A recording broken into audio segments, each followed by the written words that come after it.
Capítulo 469. Acima da névoa cinza, dentro do palácio que parecia a residência de um gigante. A lua, Enlil, pensou muito sobre que parte da história dos sanguíneos deveria contar ao louco. Ele e a ancestral são velhos amigos, então ele deve saber o que aconteceu antes do cataclismo, então não preciso repetir. Na quarta e quinta época, a glória dos sanguíneos não era rara, e havia muita história para falar, mas havia apenas um ponto mais importante. Enlil rapidamente teve uma ideia. Pelo que ele sabia, o louco provavelmente era um deus antigo antes do cataclismo. Por certos motivos, não faleceu e dormiu até hoje, gradualmente em processo de recuperação. Isso explicava por que tal existência secreta não havia aparecido nos registros dos sanguíneos, que tinham uma história de milênios, até que seu nome honroso se espalhou repentinamente. Depois de alguma deliberação, Enlil endireitou as costas e disse: depois do cataclismo, os sanguíneos deixaram o centro do palco histórico dos continentes Norte e Sul, e se tornaram nobres de diferentes impérios e dinastias como indivíduos em vez de como uma raça. Eles governavam um território ou guardavam um castelo em uma área-chave. Isso continuou até que nossa rainha, Rainha da Lua de Sangue, Aurnia, que nos conduziu para fora da Era das Trevas, tornou-se a esposa do imperador da noite da dinastia Trunsost. Ela reuniu todos os sanguíneos e se tornaram importantes apoiadores da dinastia. Naquela época, a família Augustus de Loen e Enhorne de Feisac tinham que se dirigir educadamente à nossa rainha como Sua Majestade. Naquela época, a rainha Aurnia era o símbolo da beleza. Se houvesse um espelho mágico que pudesse responder a perguntas, então a resposta para quem é a mais bonita de todas seria ela. Quanto mais Enlil falava, mais orgulhoso ficava. Ele deixou de ser reservado e sério para se tornar extremamente falador. Um espelho mágico que pode responder a perguntas, não é a Rhodes? Eu me pergunto se há algum membro da mente coletiva da maquinaria que estava tão entediado que fez a pergunta: espelho, espelho meu, quem é a mais bela de todas? Eu me pergunto como a Rhodes responderá. Klein sentou-se na mesma postura, sorrindo enquanto seus pensamentos vagavam. Depois de falar sem parar, a expressão de Enlil ficou séria. Tudo isso foi destruído na Guerra dos Quatro Imperadores. O Imperador da Noite pereceu, junto com a rainha. Os sanguíneos sofreram um golpe terrível e, enquanto tentavam colher os frutos finais da vitória, as quatro famílias nobres, Augustus, Enhorne, Sauron e Castia, dividiram o império, destruindo a família real que carecia de seres de alto nível. Os sanguíneos não tiveram escolha a não ser recuar para uma montanha desabitada para se esconder nas sombras para manter a continuação de nossa raça.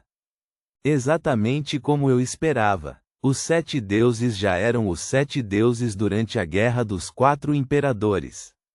Klein pensou na estátua dos 6 deuses nas ruínas Tudor. Felizmente, os 7 deuses foram debilitados naquela época e os 4 países se atacaram. Depois de pagar um certo preço, finalmente escapamos do desastre. Nesse momento, Enlil estava em um raro estado de excitação. Ele olhou para Klein e disse: Honorável senhor louco, você tem tempo para ouvir minha descrição dos feitos da Rainha da Lua de Sangue e a glória que os sanguíneos costumavam ter? Seria como um tomo pesado formado por páginas de exposições gloriosas. Posso repetir tudo. Parece que você pode continuar indefinidamente. Eu costumava pensar que você era um vampiro que gostava de marionetes e não sabia muito de história. Eu não esperava que você fosse tão profissional e acadêmico. Não é à toa que você sempre acreditou que os sanguíneos são nobres e tem orgulho disso.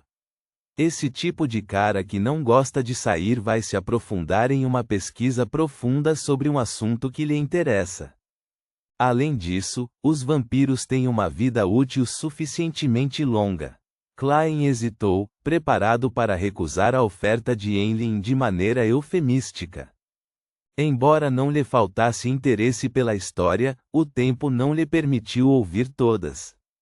É o suficiente. Klein sorriu e disse: gosto de uma troca justa e igualitária, então não vou deixar você dizer nada sem colher recompensas. No futuro, quando tiver oportunidade, poderá usar suas histórias para negociar o que quiser de mim. Tudo bem. Enlin se sentiu perdido por um momento. Esta foi a primeira vez que teve a oportunidade de contar a alguém sobre a glória dos sanguíneos. Normalmente, para esconder sua identidade, ele não poderia se exibir para os humanos. Quanto aos membros sanguíneos, todos sabiam o que precisava ser conhecido, e não era ele o encarregado de educar os recém-nascidos. Klein não disse mais nada e retomou sua atitude arrogante. Tudo bem, você pode voltar agora. Uma luz vermelha escura imediatamente se iluminou diante dos olhos de Enlin White, devorando-o rapidamente. Após um curto período de tontura, descobriu que ainda estava sentado na carruagem alugada. Logo depois, ele viu um pergaminho de pele de cabra ilusório e obteve o conhecimento de como pedir ajuda ao louco por meio de um ritual. Quando estiver livre à tarde, farei imediatamente o ritual em casa e pedirei ao Senhor Louco para dissipar minha influência psicológica. Enlin ficou repentinamente excitado. Ele esperou até que a carruagem chegasse à Igreja da Colheita antes de se acalmar e pagar pela carona. Depois de entrar na catedral, ficou aliviado ao ver que o bispo Travski estava ali pregando para os poucos crentes da igreja. Ele não se sentia mais tão irritado como costumava se sentir e se sentia bastante relaxado. Nesse estado, de repente pensou em algo. O padre Travski nunca pareceu me impedir de encontrar uma maneira de dissipar as influências psicológicas. O que exatamente ele planeja? Reticências. Burgo Leste, em uma cafeteria gordurosa. Klein, que chegou na hora marcada, saboreava pão de trigo com ensopado de borrego fresco enquanto ouvia o relato do velho Kohler sobre as informações que havia reunido na semana anterior. Era uma pena que não houvesse informações valiosas dentro. Quando o velho Kohler terminou, Klein pensou por um momento, então pegou 2 libras em notas e as empurrou. Você já me pagou agora há pouco. O velho Kohler deu um pulo de choque e acenou com as mãos à sua frente. Klein riu e disse: ainda esta semana, estarei indo para o sul de férias. Depois de um ano de muito trabalho, é hora de descansar um pouco. Talvez demore 2 a 3 semanas antes de voltar, então pagarei adiantado. Não se esqueça de me ajudar a coletar informações. Está bem, está bem. O velho Kohler aceitou as notas com um misto de alegria e gratidão. Nesse momento, ele já havia pensado em como passar o ano novo. Planejava comprar o presunto curado que relutava em comprar e combiná-lo com o pão. Eu realmente não aguento mais esperar. Obrigado, detetive Moriarty. Engoliu a saliva sem perceber. Klein pegou seu chapéu, hesitou por um momento e disse: você deveria ter notado que o Burgo Leste tem estado um pouco caótico recentemente. Não corra riscos apenas para obter mais informações. Se notar algo errado, esconda-se imediatamente e evite se envolver. Ele estava bastante preocupado com o assunto em torno do príncipe Edessac, então queria dar um lembrete ao velho Kohler. Eu entendo. O velho Kohler deu um tapinha no peito e disse: sou muito covarde. Não vou correr o risco. Muito bom, elogiou Klein. Então ele se lembrou da lavadeira, Liv, e de suas 2 filhas, Freja e Daisy, que adoravam ler e queriam mudar seus destinos antes de dizer enquanto pensava: cuidado com a família de Liv. Não deixe que elas sofram bullying. Se houver algum surto no Burgo Leste, leve-as para um local seguro. Surto? Você quer dizer a resistência dos trabalhadores? Perguntou o velho Kohler, intrigado. Mais ou menos, Klein respondeu vagamente. Este era o limite do que ele poderia revelar, caso contrário, seria muito fácil para ele ser suspeito por outros ou pelo próprio artefato selado. Reticências. Em uma sala com bonecas grandes e pequenas, Eileen White chegou em casa ao meio-dia e sentou-se em sua cadeira, apreciando a penumbra criada pelas cortinas.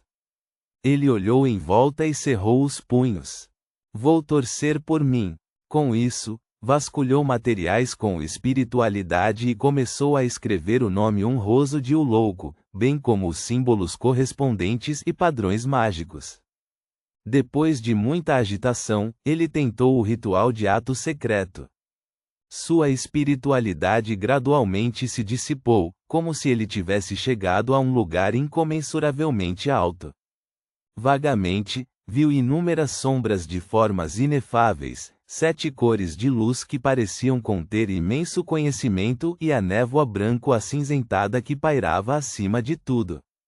Acima da névoa cinza sem limites, havia um antigo palácio que era impossível de ver claramente. Sentado dentro do palácio estava uma pessoa envolta em névoa cinza. Então, Eileen viu uma silhueta de majestade e santidade dourada, bem como asas negras que encobriam o céu atrás dela.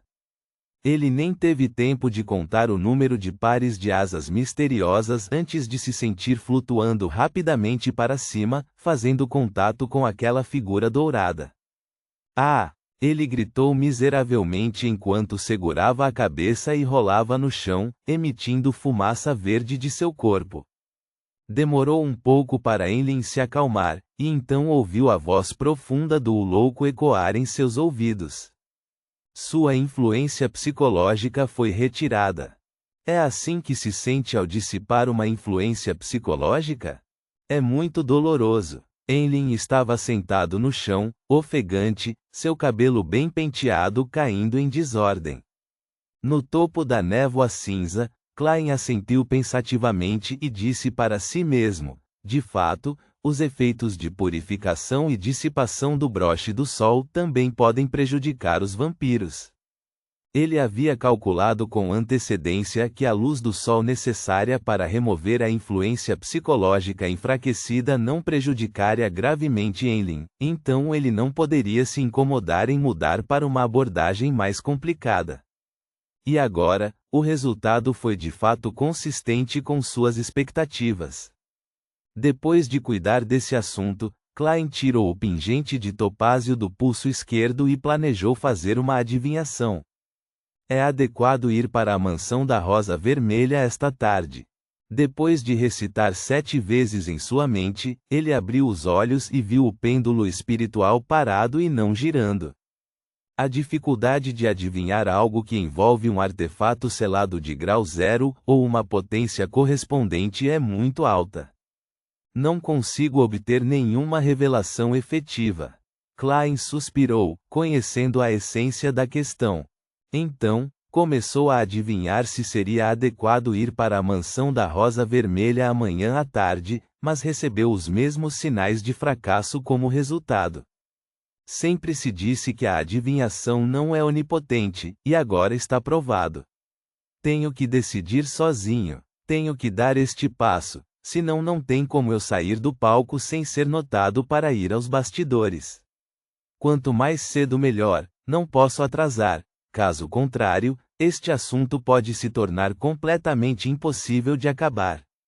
Enquanto seus pensamentos se agitavam, Klein tomou uma decisão.